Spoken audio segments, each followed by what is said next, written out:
Pengamatan karakteristik lahan dilakukan di dua lahan yang berbeda, yaitu lahan monokultur yang berada di UB Demplot yang terletak di Kelurahan Mojolangu, Kecamatan Lowokwaru, Kota Malang, Jawa Timur, dan lahan agroforestry di UB Forest yang terletak di kaki Gunung Arjuno, Dusun Sumbersari, Desa Tawang Argo, Kecamatan Karangploso, Kabupaten Malang, Jawa Timur.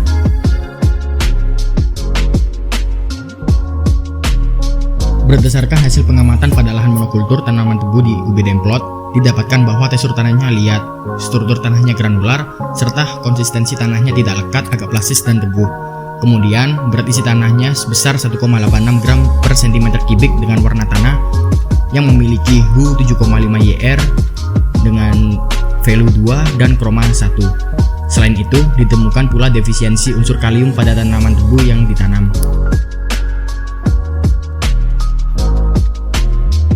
Berdasarkan data tersebut, lahan budidaya tanaman tebu di UB Demplot berpeluang mengalami degradasi dikarenakan yang pertama, budidaya sistem monokultur lahan tebu mengindikasikan sedikitnya kandungan hara dalam tanah. Yang kedua, hilangnya karbon tanah pada lahan tebu dikarenakan penurunan mikroba biomasa C tanah dan stabilitas agregat. Kemudian, pengolahan tanah tebu dilakukan secara terus-menerus dapat menurunkan porositas tanah dan penurunan kualitas sifat fisik.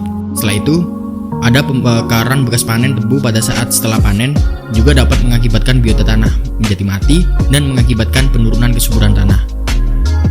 Lalu sistem raton juga dapat menurunkan bahan organik tanah. Oleh karena itu, upaya yang dapat dilakukan adalah dengan yang pertama, memperhatikan aspek konservasi seperti mengembalikan sisa tanaman, pemberian bahan organik yang berasal dari tanaman legum atau kotoran ternak, serta penghasil biomas untuk dijadikan kompos. Kemudian, kita juga bisa melakukan pendekatan yang dilakukan melalui rotasi tanaman, penggunaan penutup tanah dan mulsa, cara pertanian berlereng dan tanaman pagar. Penerapan diarahkan menuju pertanian organik dengan penyediaan bahan organik secara in situ yang ramah lingkungan. Setelah itu, komponen teknologi konservasi tanah yang perlu dilakukan adalah penerapan guludan dan teras dengan saluran pembuangan air atau spa. Berdasarkan hasil pengamatan pada lahan agroforestry di UB Forest dengan vegetasi berupa pinus, kopi, dan kunyit, didapatkan bahwa tekstur tanahnya lempung berpasir, struktur tanahnya remah, serta konsistensi tanahnya agak lekat, plastis, dan gembur. Kemudian berat isi tanah sebesar 1,35 gram per cm kubik dengan warna tanah dengan Hu 10 YR dan value-nya sebanyak 2 dan kroma 1. Selain itu, ditemukan juga defisiensi unsur kalium pada tanaman kopi yang ditanam. Kemudian dilakukan juga pengamatan terhadap biodiversitas dan fauna tanah pada lahan agroforestry di UB Forest. Pengamatan yang dilakukan meliputi pengamatan ketebalan sersah dan understory, pengamatan cacing tanah, kascing, dan organisme lain.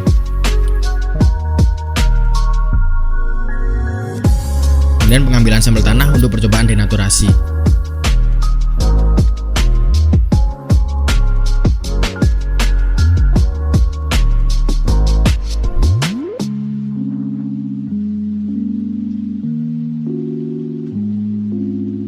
Berdasarkan hasil wawancara, diketahui informasi bahwa luas lahan di sana adalah sekitar 554 hektar yang terdiri dari hutan produksi dan hutan lindung. Menurut petani setempat, mereka melakukan pembersihan lahan setiap 4 bulan sekali. UB Forest memiliki sistem tumpang sari pada lahannya, dibuktikan dari adanya tanaman naungan seperti pohon pinus yang menaungi komoditas kopi yang digalakan oleh perhutani sebelumnya. Di samping itu, diketahui pula bahwa komoditas utama yang ditanam oleh petani adalah tanaman hortikultura sayur.